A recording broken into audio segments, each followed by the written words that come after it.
Can one be broke and embrace that mindset? To put it simply, Yeah.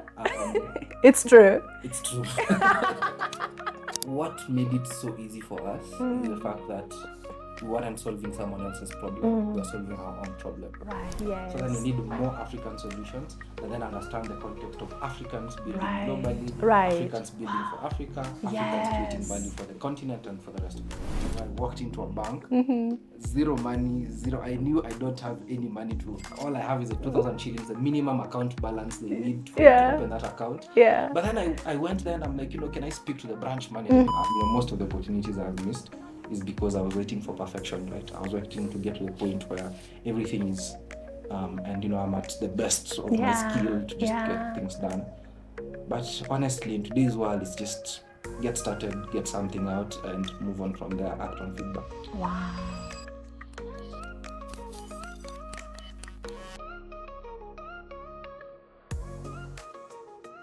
Welcome to Beautifully Wired, and today we're very excited to have the phenomenal Benaiah Wepundi with us today, the Chief Maverick of PAYD. What a privilege it is to have you here, sir. Pleasure is all mine. Yeah. And I was just telling him how I was so impressed, how he was in a panel and he was discussing some things and his mind was just different. The way he was, elaborating things, the way he was just speaking. I was like, yo, I'd love to hear more because you're doing great things, Thank you you. And I just want to applaud you and give you your flowers Thank for you. what you're doing. And you're doing it at a very young age. You're challenging us. So thank you. So I wanted to start with statements and then you'll just comment on them and then we'll dive into your story, if that's okay. Yeah. Okay. So the first statement is most breakthroughs happen quietly long before anyone calls you successful. Yeah, I mean, we've heard a lot about the concept of overnight successes, right? Yeah. And the interesting part is that more often than not, the story behind the actual story is not told. You see, like there's when someone becomes successful, there's a story they tell, this is what they tell to the public. This is where I started. This is where I got there. But then there's the story behind that story, which I think is the most interesting part. For context, I grew up watching a lot of startup biopic, startup movies, the likes of Silicon Valley, Social Network, Super Pumped, The Battle for Uber. And what excited me most about these stories is, you see, like, there is the beautiful side of the story and there's the ugly side of the story. You get both, right? So I think where the success is actually made is more often than not the ugly parts, which is a story that is rarely told. Right. Yeah. But you don't shy away from telling it sometimes. Oh, no, I tell my ugly story. Oh, yeah, you do? Okay. Thank you for that. Second statement is many people are busy but not productive. Yeah, interestingly, I think about 4 or 5 months ago, there is an email I did to my team. So when you're building a business, and again, this is the ugly side now. Yeah. That is frustrating days where you feel like things are being done, but there is motion, but there is no progress. Right. And so I did this email to my team and I was like, you know what, there's a big difference between moving fast and moving fast in the right direction. There's a big difference between speed and velocity. Okay. And I think a lot of what is happening right now is, especially when people get, I'm a founder, I'm building this thing, I'm the CEO of a company. A lot of it is being busy, a lot of it is speed, a lot of it is, motion, but so little of it is progress. And so the framework I have built and we've built at PAYD to just figure out whether we are moving or we are moving in the right direction is measuring, right? Okay. What you can't measure can't be improved. So anything you measure is being improved, and if it's being improved, it means you're moving in the right direction. Yeah. Wow, so now you're sure you're moving in the right direction. One at a time. That's good. Okay, the third one is confidence is built through keeping promises to yourself. That's a good one. That's a good one. It's a good one because it's also challenging me. Yeah. I'm asking myself, what promises have I kept to myself? Right. But I think it makes a lot of sense because at the end of the day, unless you get your best work done when you're doing things for you in the first place, right? And the the more you do things for you, the more satisfying it is in the first place, and the more better work you can get done. And I think this is something that has been discussed in many circles. The difference between working for a salary and working for passion, and working for passion with a salary. Right?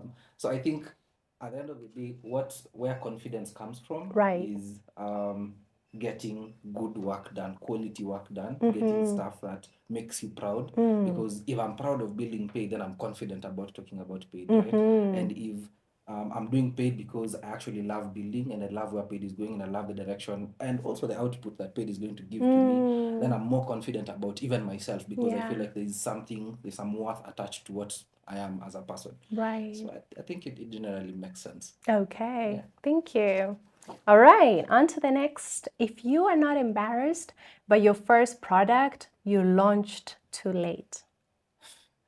That's I call it generic startup advice, but I have a contrarian view. What's your view? I think we live in a world. I just did an X article, a Okay. Twitter article a few minutes ago. We live in a world where building good stuff has been democratized, right? Building a quality app or an app that actually looks good and gives a good user experience, for instance, is no longer as hard or takes as much time as it did Before. 4 or 5 years ago.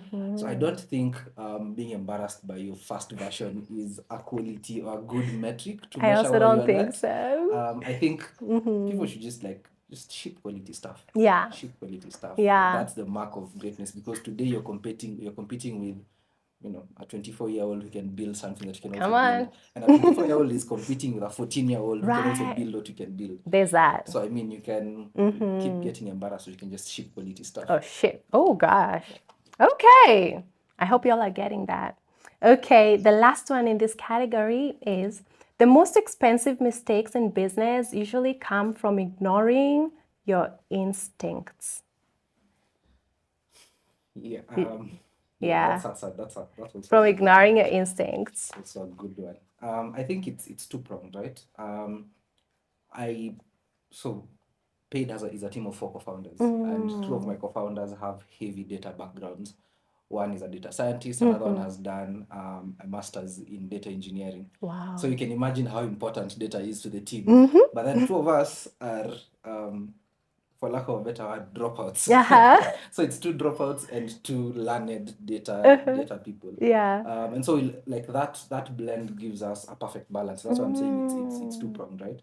There are decisions that definitely need to be data backed. Like when I'm doing fundraising, when I'm thinking about budgeting, that needs to be backed by data. I don't just throw money around. We have this much money and we have this much period of time to run with this money, and this is how we should allocate that money to make it make sense. But then when it comes to decisions like product, right, some of it is just like pure vibe, right? You talk to a customer and the vibe you're getting is that this is what they like, and we just move with that. Make experiments, fail fast, basically. Fail fast. So a good chunk of it is moving fast, making things, and just failing forward. And a good chunk of it is just looking at the data and understanding when you need to read the data. So I think the most important part is not always following your instincts. Yeah. It's knowing when to not follow your instincts. Or is there like a balance? I don't think there's a one size fits all. Oh, really? I think it's... Can't you weigh on both sides? I also think that one of the biggest things you need to be doing, especially if you're building a startup or you're building something ground up, is making decisions fast. Right? Because the way the world is changing today, before you take time to do pros and cons, the world has moved on. True. Not saying that you should not do pros and cons, just saying that if anything, the best instinct you should have is on when to use your instincts and not when not to, which doesn't make sense at all. Now that I'm saying it. You're complicating. You're complicating the simplest way to put it is no, the statement actually makes sense now that I'm thinking about it. The instinct is knowing when to not follow your instinct. Oh, wow. Yeah, I think that. But that is counter. What's the word? It's countering itself. It is, and that basically describes the whole life of a founder. Yeah. If you think about it. Yeah. Like it's all contrarian, one way or the other. So I think, to put it simply, it's true. It's true. Okay, thank you so much. Now I'll go to questions, then we'll dive into your story. Sure thing. So the first question is, what habit has given you the highest return in your life? A habit that has given you the highest return. I think audacity. Ah. I can count the number of opportunities I have missed because I just didn't go for them because I didn't think I was good enough. And I can also count the number of opportunities I've gotten because I just had, the audacity to take that step. Yeah. A good example of that is, not to get too much into my story before we get there, of course, is before I got full time into building paid, I was working with a company in the US. So I joined as a software engineer working fully remotely from Kenya. Of course, got promoted to CTO after about 6 or 7 months. Wow. Eventually got promoted to COO after another 2 or 3 months. I was 22, 23 at this time. That's wild. Running an AI agency, an AI company in the US. Yeah.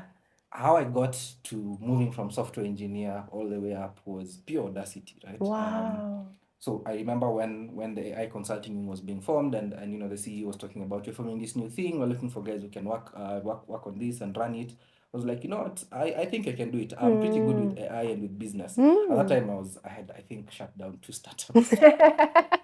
So I was doing good at it. I was not sure about AI. 100% of the knowledge I had on AI was just like YouTube and playing around with all these chatbots. Yeah. And I got the job just from pure audacity. Audacity. Can audacity be a habit? Is it like a muscle one can train? I think so, yes. And how it's of course this comes down to number one, what risks you're taking in the first place. I think this is not universal advice to everyone for starters. Okay. I acknowledge the fact that for some people, risk is not necessarily the safest place. I speak from the perspective of someone who's young, who has limited responsibilities, who has a lot of time, and who at some point was backed into a corner, right? I had to leave school, so I had to figure something out. So how you build that audacity muscle is essentially just putting your chips on the table and taking the riskiest decision within your safe area, if you have one. If that makes sense. Yeah. By risky, I don't mean like jump off a roof or something of that sort. I mean, sometimes just take the decisions that feel is not the most common, but you believe you have the potential to sort of like get that done. And feeding back to the previous sort of like statements you made, it all comes from a point of confidence in the first place. And how you build that confidence is by just like getting better at what you do. How you get better at what you do is by actively doing what you do. Like for instance, in my case as a software engineer, I got better at being a software engineer by just like building random stuff. Not because someone was paying me, not because I was going to make money out of them, just because I genuinely loved what I was doing and I wanted to sharpen my skill. So then that confidence gives me the opportunity to become better at what I do, gives me the room to then make more audacious moves. Wow. Yeah. Love it. Love it, love it, love it. Okay, second one. What does building something meaningful actually cost a person? Yeah. Two sides again. Yeah. I think on one side, we have over romanticized suffering in the context of building stuff. So true. A lot of what we hear is, you need to give up friends, you need to don't go out for parties, don't do all these things. All your time should be focused on building. On the other side, it's partly true. Right? A good chunk of it is sacrificing what you have in plenty of. In the case of a young person like me, what I have in plenty of is time. What I have in plenty of is the energy to do all these things. So then sometimes I do need to sacrifice my time, not go out, lock in and get stuff done. But then that doesn't necessarily mean that this is my entire life, right? That does not necessarily mean that I don't get to live life just because I'm building something. So I think building costs sacrificing sometimes the things you love doing, but then it should not cost your entire life. That's good. That's so good. So again, there should be a balance. Exactly. It's a matter of balance. There should be a balance. Yin and yang. And prioritization, I guess. Exactly, with seasons. Sometimes business is demanding too much, sometimes it's not, and it's perfectly okay. It's pretty much knowing when to take a break. Exactly. Yeah. Okay, the last one. Okay, so how do you stay grounded, especially when success comes? Has success come yet? We consider it. We consider that success. I think it goes back to one of the first statements you made as well. Understanding why you're doing it in the first place, because that's what grounds you, right? um, I don't think, in the case of paid, for instance, I don't think you're just billing paid purely for money. I mean, I don't misquote me. We're doing, the intention here is to make money. Just in case my investors are also watching. The intention here is to make money. Lots of money. Exactly. I mean, I want to live a comfortable life. I want to travel around the world. I want to do all the cool things I've always dreamt of as a kid. But then at the end of the day, it comes down to also understanding that, why did I get into being paid in the first place? For me, that's understanding that our mission is to increase the GDP of the young workforce on this continent, because I love that. we saw a huge opportunity, we saw a huge talent base here in Africa, in other emerging markets, and we saw a gap in as far as how these guys are able to utilize their talent to create value for themselves and for the continent. And you see, that's how that grounds me, is because every decision we make, every step we move, everything we do at paid, every win we get is geared. The question we ask ourselves at the end of celebrating is, okay, are we closer to our goal or not? Yeah, so I got this from the Collison brothers, right? When they began building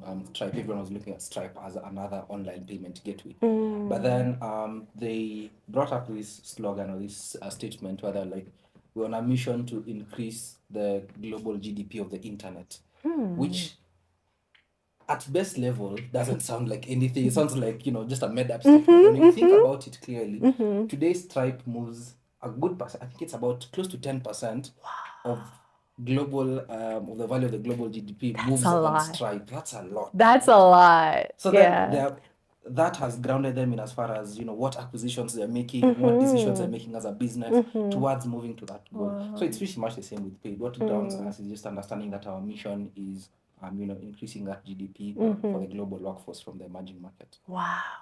And that takes us to you introducing us to paid.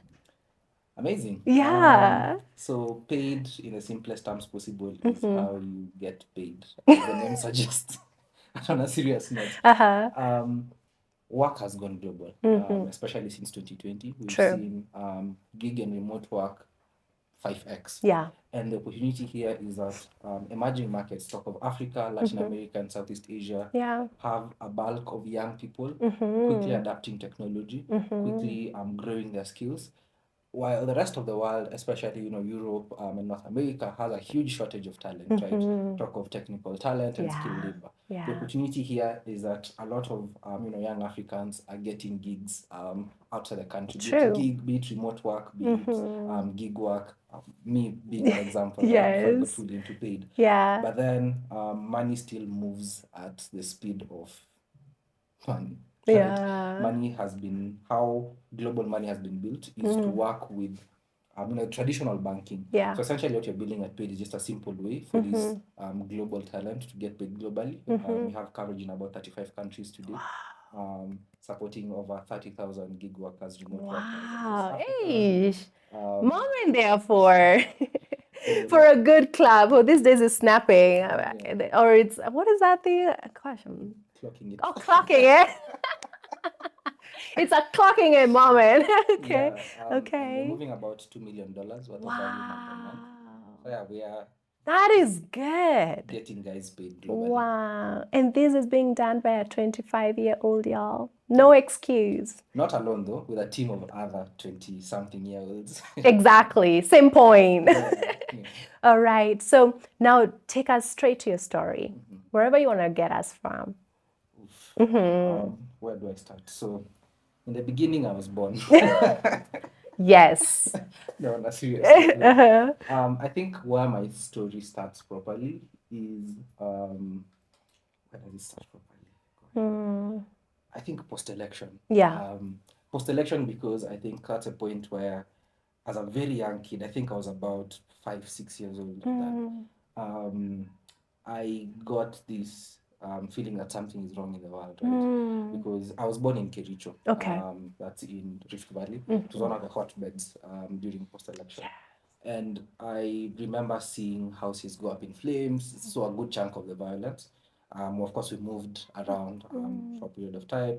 But then the question I was asking myself is, why do things have to be like this? Why, how does it get to this point in the first place? And so I grew up with this mentality that, the best way to change the world is become a politician, change policy, change how government works. And as a young kid, I was very naive. I thought that is how the world works, actually. Yeah. So fast forward, I go to high school. I was an active debater, active in high school politics. And, you know, I had this fire in me that, you know, I'll get out of here and I'll get into politics and I'll influence policy. But then on the side as well, I was very interested with tech. As I mentioned, I was following the stories of the Mark Zuckerbergs, the Bill Gates of this world. Yes. So, you know, I did computer, but I also did history. I was an avid debater. Finished my KCSE, got a good grade. And I decided, you know what, I want to study law, because I was like, law is the easiest way I can get into politics and policy and all that. Yeah. So I joined campus. In the first semester of campus, besides, as I am also pushing with law, still on debate, still active in campus politics, I realized that guys have a hard time finding accommodation on campus, because I went to a Catholic university, which is close to Karen. You have guys coming all the way 300 kilometers to Nairobi to study. They don't know Nairobi, they've never been to Nairobi, they're looking for a place to stay. So, you know, I come together with a couple of friends and we're like, let's build a platform. We go take photos of properties, post them on our website, guys book them, they pay us. Solve a problem for everyone. Wow. So that was my first startup, Easy House. 1.5, 2 years into law school, I had to take a break because of circumstances, financials. Okay. So I take a break from law school and I have to figure out what's next, right? The option here is I go back home, go back to Western and figure it out from there. Or I stay in Nairobi and, like every other guy in Nairobi, just figure out things in Nairobi. Yeah. So I decided to stay. I get a gig at school, work study program. So I'm working in the communications and PR office. Yeah. And I start learning design, you know, Canva here and there. I start learning web development from what I learned in campus. Eventually, I learned scholarship for a coding bootcamp from MasterCard. I go to study software engineering at Moringa. So I do Moringa for 6 months. I finish Moringa, do another program, Powerland Project, for about 4 or 5 weeks. And then I get an internship at Powerland Project. At this time, I'm doing a lot of freelance work, right? Because I've built skills in web development, in graphic design, software design, and all that. On X, I'm calling myself the lawyer who codes. Hey, I like that. The lawyer who codes. And I'm using literally that, and I'm using that to sort of like sell my skills, show guys what I'm doing, just build random stuff, post them there, post them on LinkedIn. Eventually, I start getting gigs from even outside the country. Someone reaches out and says, like, hey, I'm from the UK, I need a website, can you do this and that? I do that, I get paid, and so forth. Where this gets interesting is one day I receive a $600 payment on a platform that I won't mention, but every single freelancer in Africa knows the name of that platform. And the platform literally locks my account, right? Oh no! Like, you know what? You need proof of address. I know. Everyone knows the platform. Yeah. They ask for my proof of address. At that point, I don't receive a receipt for my rent. Right. In Kenya, I don't get a receipt for my electricity bill. I just pay. It's a token system. It's prepaid. Same thing for water. So then the only thing I can provide as my proof of address is my KRA tax pin. So I upload that. They're like, you know what, we can't accept this. They suspend my account for 60 days, 90 days, and indefinitely because I uploaded the same document. So at this point, I am frustrated. I am angry. I go to work. I mentioned I had an internship at Powerland Project at that time. So I meet with a friend of mine who was working there, Japheth, who eventually became my co-founder at PAYD. And Japheth and I are ranting about this platform. And at the peak of our rant and naivety, we're like, you know what? Somebody needs to build the X of Africa. Yeah, come on now.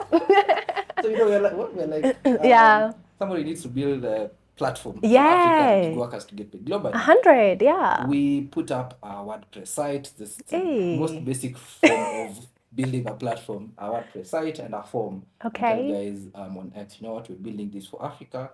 If you want to be a part of it, you know, join the wait list. We'll be launching in a couple of months. Put it out there. I think this is by April of 2023, we have over 6,000 people on the wait list. What? Like, wow, this is validation, right? Literally. But then here's a challenge. None of us has built a payment system before. None of us has built a proper company before. None of us has any experience here. Yeah. All we have is just like frustration and 6,000 people to back us Right. up. Right. So then I remember at that time we were also doing a lot of applications, grant programs, speech Yeah. competitions, and so forth. Yeah. So we get into this one, I think application number 67. Whoa. We get into the competition, top 60, top 20, eventually top 10. We pitch in the final. So this was Mozilla Africa Mradi program, and we win. No products, just a wait list, just a website. Wow, And we look get at you. a $4 million Kenya shillings, sorry. Yeah. 4 million Kenya shillings. A 4 million Kenya Yeah, shillings that's grant. awesome. Come on now. Okay, our lives have changed. 100.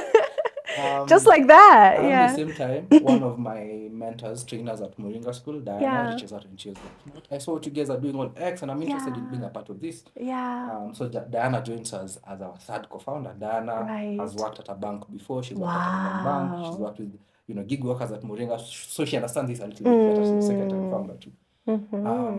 And then now we're sitting down, the three of us, and we're like, how are we building this product in the Yeah. first place? I mean, Mozilla has trusted us with these funds. How are we building the product? Right. Then Diana mentions, so there's this guy who taught me how to code.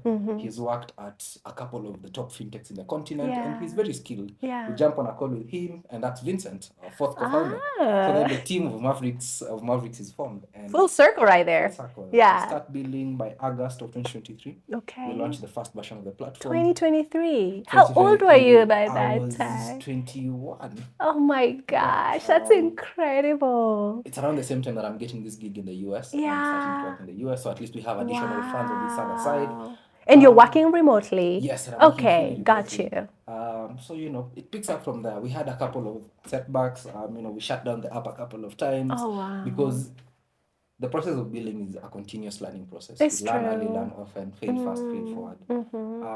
Eventually, we grow to the point of 2024. We realize that the problem is not just providing these gig workers with a wallet to receive funds globally. It's also providing the businesses and enterprises on the other side with the infrastructure to pay talent across the globe. So when we launch Paid for Business, by end of 2025, that is last year, we're doing up to $1 million in volume.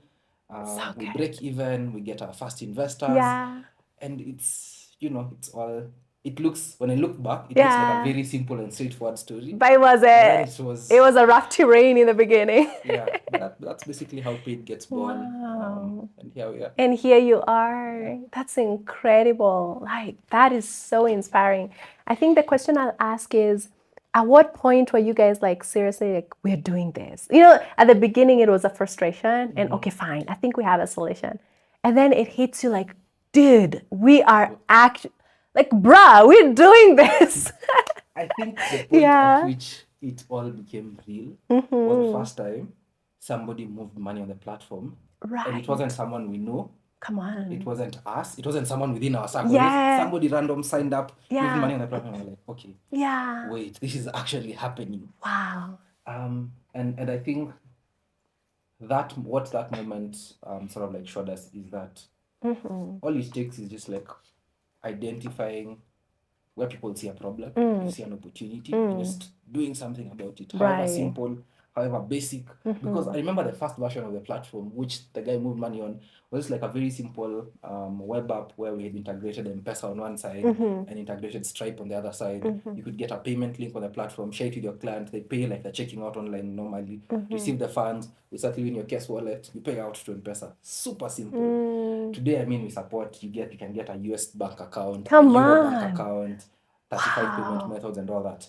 But at that time, it was just like the simplest version of a solution we could think of, put it together, and it worked. And that realization that all it takes is just seeing an opportunity and acting on it is what has put us in business all this while. And being audacious. Being audacious, literally, because it's all about, our customers come and complain and they're like, you know what, receiving money from Europe is extremely hard. My bank account here gives me terrible rates. Okay, we'll give you a Euro bank account. Let's try and see how that works out. It's just that simple. So I think that's awesome. And what do you think identity had to play with that, and being self-aware? I think that's a loaded question now that I'm thinking about it. What made it so easy for us is the fact that we weren't solving someone else's problem. We were solving our own problem. Right. And So the it was beauty of personal. exactly, it was very, very personal. And what made it even better is that it was from a point of anger and frustration. I'm like, you know what? We'll show these guys that can actually be done. Come on now. I remember the early days of PAYD. We were like, you know what? We'll build Yeah. this to a $1 billion company, and then we'll sell it to them just to remind them that this is why. I'm sure your mindset has changed on that, Of course, hasn't it's it? definitely changed. Yeah. But then what gave PAYD its identity, how identity played a part in all that is the fact that we were doing it for ourselves first before anyone else. Yeah. And that just gave us, the incentive to sell the vision as much as possible, pour our lives into the vision as much as possible, invest resources into it, and get other people to believe in the vision. Yeah. Okay. So what do you perceive will be the impact that PAYD will have in Africa? Yeah, so I think the opportunity here is that, again, Africa has a budding young population that is quickly adapting these tech skills. Yeah. And the rest of the world is in high demand of these tech skills and of these True. young people, this talent, right? And so where the role PAYD plays here is that, as this talent increasingly sort of like provides as this young population increasingly provides talent for the rest of the world, then value needs to exchange hands, right? Yeah. Money needs to move back home, and this money needs to make sense for this talent here, right? So we're talking about gig workers, remote workers, and even businesses that are operating across borders. Right. So the impact that PAYD has then is that we make it easy for this money, for them to get paid, of course, globally, and make this money work for them locally. Yeah. One of the motives we're working behind is that we're making global payments and local spending super easy. So then down the line, what we're looking to build is what we call the bank for the future of work, right? So then create value, capture that value, and make that value work for the local ecosystem. Wow, I love that, and so perfectly said. Okay, I don't know if you've seen this, but China has removed tariffs on all. You saw that? Yeah, I saw that. Imported. Yeah. So for all you people, especially Africans out there, so China has removed tariffs from products coming from Africa into China. And so you can imagine your platform will really be needed at this time because there's going to be more international transactions taking place. Yeah. Wow, I love that. And these solutions have to be given by Africans. I feel like it's time for Africa. Yeah, because one of the biggest challenge with what the solutions you have sort of like they exist currently is they just purely lack context. Right? A good example is the experience I had, as I mentioned, with the platform I was using. Right, it just didn't get the context of a remote worker, a gig worker working from Kenya. So then we need more African solutions that then understand the context of Africans building globally, Africans building for Africa, Africans creating value for the continent and for the rest of the world. Right. Oh wow. And with that, especially now, in your space, that's tech, right? I believe, or fintech, I would say. Pretty much, yes. But then I'm also seeing so much in the fashion industry, some industries that I never knew that Africa would really own. Exactly. I'm seeing so much change also in the food industry and even production and manufacturing increasing here. And so I just want to challenge all of us, like, step up. And that reminds me of the conversation we just had. And you said it perfectly. You said that we have a role to play sometimes. The weakness of us Africans is looking up to the government too much, as opposed to owning our responsibility and making the changes that we know we can make within, the abilities that we have. You want to touch on that? Yeah, absolutely. The role of government is not to build industries. The role of government is not to, it's easy to create jobs to a certain extent, but that is not their primary role, right? The role of government is to create an enabling environment for business to thrive and flourish. So I think one of the biggest shortcomings we've had as a continent is that more often than not, we've looked up to the government for the wrong things. Now, don't get me wrong. It is entirely our responsibility to push the government to provide this enabling environment, to build the roads, right, to make sure the electricity infrastructure is there, to make sure we get the best rates from our banks, to make sure policy actually works for the populace and enables innovation. But then now our role here, our role as the populace is then to move in and build these industries, invest in these industries ourselves. I think one of the things I not complain necessarily, but I talk about a lot is how we have failed to invest in our own experiments as a continent, which is the biggest gap.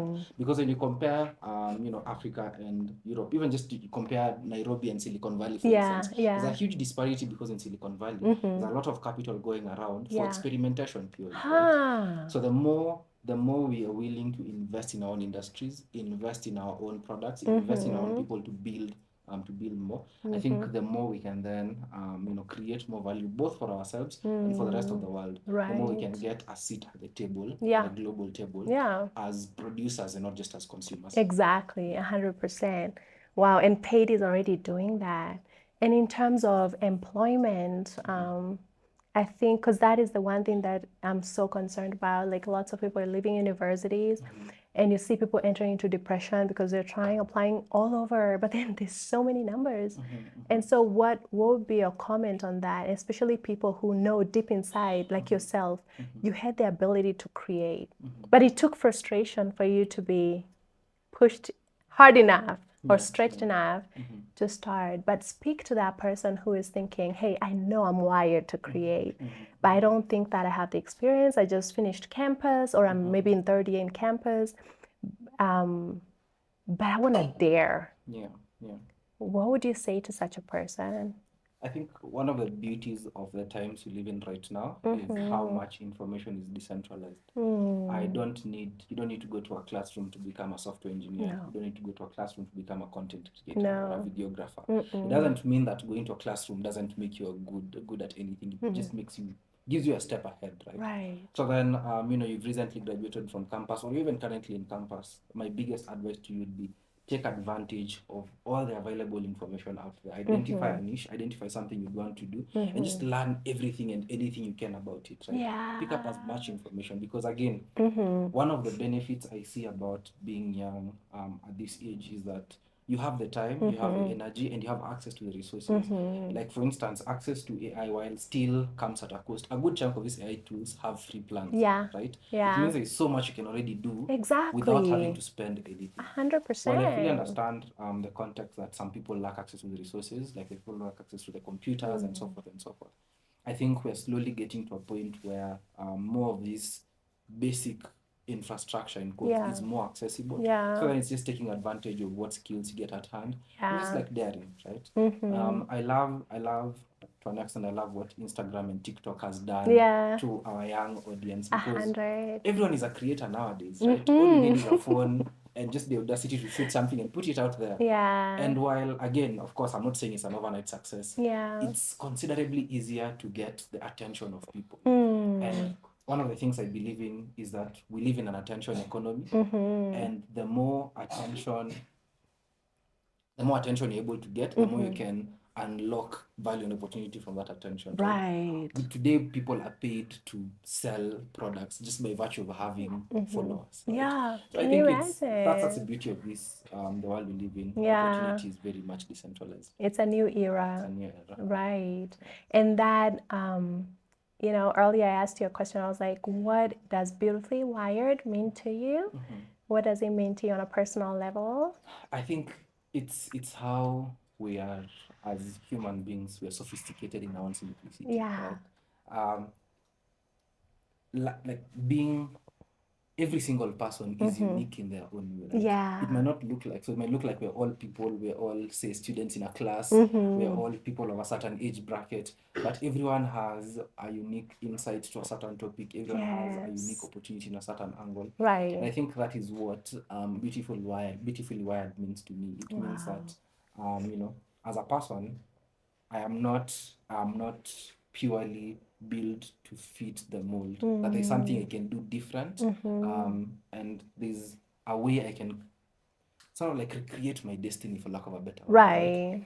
A lot of people talk a lot about how what role luck plays in success and in life generally. I think for me, being beautifully wired is how we can each increase, in our own unique ways, increase our luck surface area, as I call it. What people call luck, in more often than not, is just some people what are these guys called, motivational speakers, will tell you, luck is preparation, meeting, and I mean, all that is true, right? But then how I look at it is, your luck surface area is how well your utilizing the talents, your uniqueness to basically create more opportunity for yourself. In this case, your uniqueness could be, in my case, my uniqueness is that I might not be a very extroverted person in person, like having a one-on-one conversation. But when I'm in front of a camera or in front of an audience, I can You're speak. a natural, Exactly, I can speak to the masses. Yeah. And I have utilized that as a founder to Yeah. increase my lung surface area. Yeah. I get as many opportunities as I can to speak to people, because that is how I'm able to propagate the message. Right. So then I think being beautifully wired is just understanding that you, in your own capacity, you're unique, and you can utilize that uniqueness to create and increase your lack surface area. That's good. And embrace you. Pretty Embrace much, now yes. what you're saying. Embrace Honor, that, exactly. as opposed to looking at someone else and what they're building, and then you lose focus on what you're actually supposed to be building. Exactly. And I mean, a good chunk of what the world calls weird is just unique. Oh, wow. Wow, I didn't see that coming, but I agree with it now that I think about it. Wow. Do you think there's a mindset for building? And do you think there's a shift one can make? Like, for example, because a lot of us, we are told that, hey, go to uni, get a job. And I know that's a mindset that is shifting. And I know that a lot of people, the young people actually, because I look at my youngest brother, he's 23, he's doing something great. He's created something still in the tech space, and thriving so beautifully, and he's owning it. And we, especially my mom and us, it took time for us to accept that, hey, he's not going to take that trajectory that a lot of us have taken. So do you think that there's like a mindset that one should take up to be able to build? And if there is there a way to, like, what is a practical way that one can, do it? Is there like a practical way to do it? And how do we so this is a follow-up question.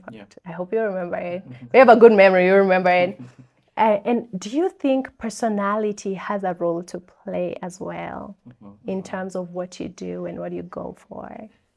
Yeah, I think I'll start off with an analogy. So I grew up as one of those, top 3 kids, right? Hey, primary, we're I was one of the top sorry. 3 and so on and so forth. Yeah. But then on the other hand, I was not well endowed when it came to sports and like outdoor activities. I wasn't necessarily a nerd or like a bookworm, but then I was, so Smart. I used to get pissed off when I get like certificates of merit, from English, math, and all these other things, but then get a certificate of participation from like football and running. It used to piss me off so much, to the point that at some point I just stopped doing sports entirely, because like, you know what, I don't like being a participant.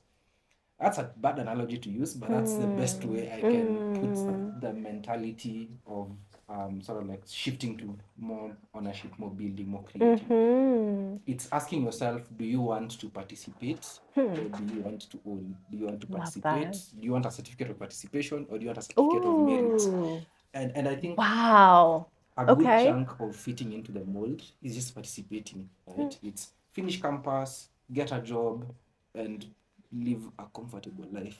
That's participating in a good chunk. I am not saying that it is not possible to get merit out of that.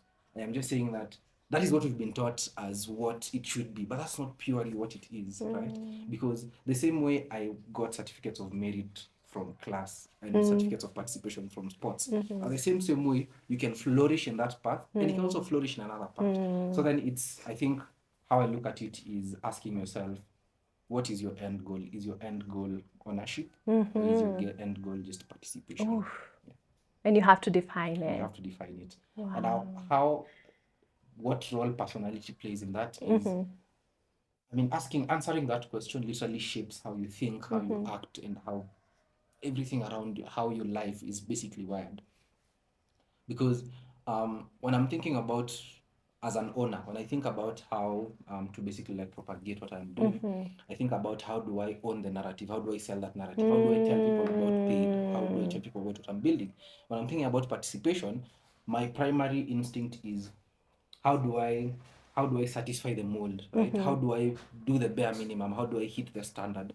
So it comes again, it's just like how the role that personality plays there is personality basically drives you towards the direction you've chosen. If it's ownership, I mean, how I would act in a conversation. If I'm talking to, say, tomorrow I meet, a high net worth individual. As an owner, I will be looking for an investment, a partnership, a collaboration. As a participant, I'll be looking for a job, a gig. You get the difference. I get it. 100. So it's a mindset. It's a mindset thing essentially, and that basically like shapes your entire mentality. Can one be broke and embrace that mindset? I have been there. Actually, that makes me want to say, after you answer it, tell us the story of why you left a well-paying job. That story, I love that story. Yeah. I mean, yeah. And I say this on the panel as well. Yeah. I don't think, money plays a huge role in how your personality is and who you are as a person. But I think, and again, this sounds like terrible advice. A good chunk of it is just like faking it and making it. Because there are days, in the early days of PAYD, in the early days of even Easy House, all the other startups I've worked in, where I walked into a bank, zero money, zero. I knew I don't have any money all I have is 2,000 shillings, the minimum account balance they need for you to open that account. But then I went there and I'm like, can I speak to the branch manager? Because I'm a business, right? I'm not another customer. I want to feel like, to get used to these things early. So I think, yes, you can be broke and have that mentality. Yeah. But yeah, tough days don't last. There's light at the end of the tunnel. Yeah, right. Talking about later at the end of the tunnel. So when I got this gig in the US, I moved from a salary because I'd just been promoted at the place from an intern to like a junior designer now, and I was now making 25,000 Kenya shillings. And then I get this gig, and first question during the interview I'm asked is, what's your salary expectation? Of course, moving from 25,000, so in my head, I'm like, you know what, 50K is going to be really good for me right now. If I get 50,000, my life is going to be smooth. Right. And then again, I mentioned, by the way, I just minimum here is $2,222. Right. So just work with that. Just work with that rate. Oh, someone tipped that. Exactly. Like, I was about to ask for 50,000, and the salary range here is this. Right. So then I moved from a 25,000 Kenya shilling salary to about 300,000 plus Kenya shillings. Wow. I mean, that of course changed a lot. Of course. In my life, how I see things. Yeah. Down the line, making that and eventually getting promoted, making more and more and more. I came back again to ask the question you asked me about what grounds me. I came back to asking myself, I'm making this, at the peak of it, I was making close to 500,000 Kenya shillings a month. And I was asking myself, yeah, the money is good, right? But why? Like, why am I doing this? What is the end goal for me here? And again, just comes back to the question of what, like, me wanting to just do more, be more, than another young guy who makes a lot of money and drives an Audi. I don't drive an Audi yet. And that is what gave me the push to just like wake up one day and I was like, you know what? I want to get full time into building PAYD and just quit. Wow, which would sound insane. Still does. To a lot of people, it's like, but those are the sacrifices you have to make to build. Yeah, I mean, in hindsight, if I didn't take that bet, my life would be a little bit more comfortable right now. But on the other side, I think there are lots of things we've gotten done at PAYD by virtue of the fact that I was just locked in and full time. And the only thing that was in my mind at that time was PAYD. So I think it's pretty much paid. It's paying off, actually. Wow. Thank you so much. Thank you so very much for all those nuggets of wisdom. I don't know, do you have anything that is pressing maybe that you wanted to share? I think there's this quote I used to love in high school. It goes, the business of building the future does not wait for perfect men and women. Oh, I love that. And I think this is me speaking to myself as well. A good chunk, most of the opportunities I've missed is because I was waiting for perfection, right? I was waiting to get to the point where everything is and I'm at the best of my skill to just get things done. But honestly, in today's world, it's just get started, get something out, and move on from there, act on feedback. Wow, I love that. Well, thank you so much. Thank you so much. Really, I'm sure we'll have you back, especially, I'd love to talk about paid and the marketplace in terms of business, because I have a lot of people constantly asking me about money transactions between, the East, the West, and Africa. And I would love us to really explore on that. But for now, I just want to say a big thank you. And I'm sure y'all have picked a lot of points, a lot of wonderful nuggets that you can apply and go and do great things. You're wired beautifully on the inside of you. If you look at what you're good at, just, do a self examination. Everyone has something beautiful about them. Go and do it big. Thank you so much for tuning in. Looking forward to seeing you next time.